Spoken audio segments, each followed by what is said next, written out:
Ferret. Did you know that ferrets don't sweat to cool down? They don't pant like dogs either. They just overheat, silently, like a forgotten gas station roller dog.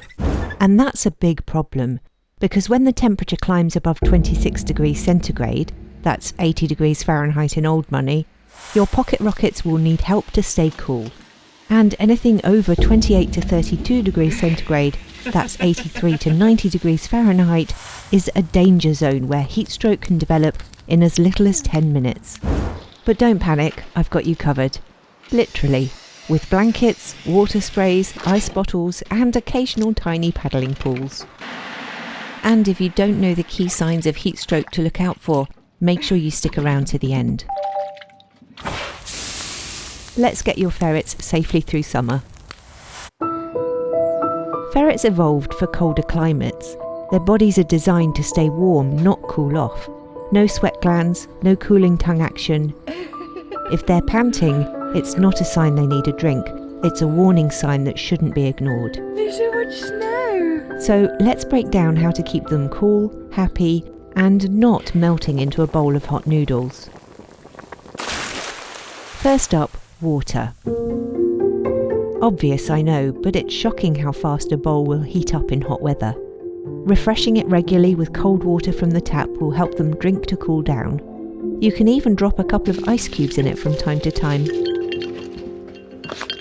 This will also be appreciated by stinky slinkies like Wriggles, who like to stick their whole face in a bowl of water.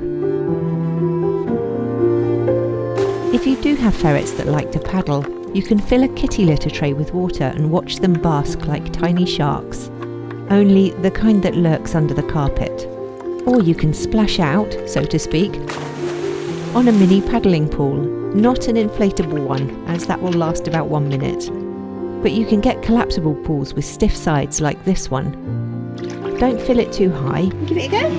And feel free to encourage your noodles by placing them in the pool and having a bit of sploshy fun with them. As long as they can easily jump out when they've had enough. Another hot tip, if you'll pardon the pun, is to freeze a few bottles of water to place around the cage. You can also use cold packs if you have them. These will cool the air around them and give your taffy rats somewhere to lie for refuge from the intense heat. Providing an area with a damp towel they can lie on might also be appreciated in a heat wave.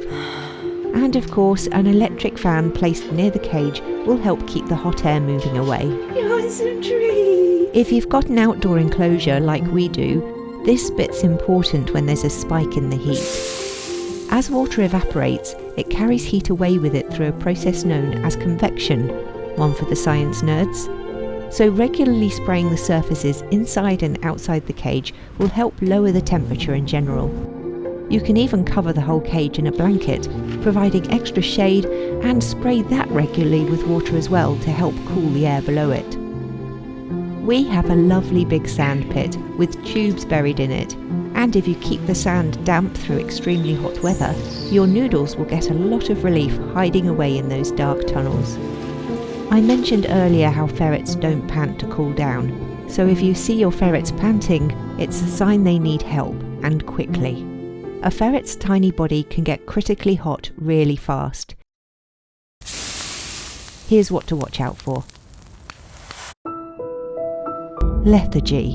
They'll be low energy anyway because of the heat, but if they stop reacting to you offering treats normally, or if they go limp when you pick them up, that's the time to worry. Panting. It's a sign of distress in a ferret and must never be ignored. Drooling. Same as panting, this is a sign that they're in distress. Wobbling and dizziness. If they're walking like drunk sausages, low energy with dull eyes, act fast to save a ferret. If you see any of these signs, bring them into a cool room and call the vet. In an emergency, never try to cool them down by dunking them in ice water. This can shock their system. Instead, cool them gradually by stroking them with a wet hand and placing a fan to move the hot air away from them. The goal is safe, slow temperature change, not sudden. Ferrets are joyful rays of sunshine in our lives. so be ready to put in the extra effort to keep them safe and comfortable if the weather spikes hot where you are. Got your own summer hacks? Drop them in comments and help other spicy hot noodles stay safe too. Stay frosty, Floof Crew. See you next time.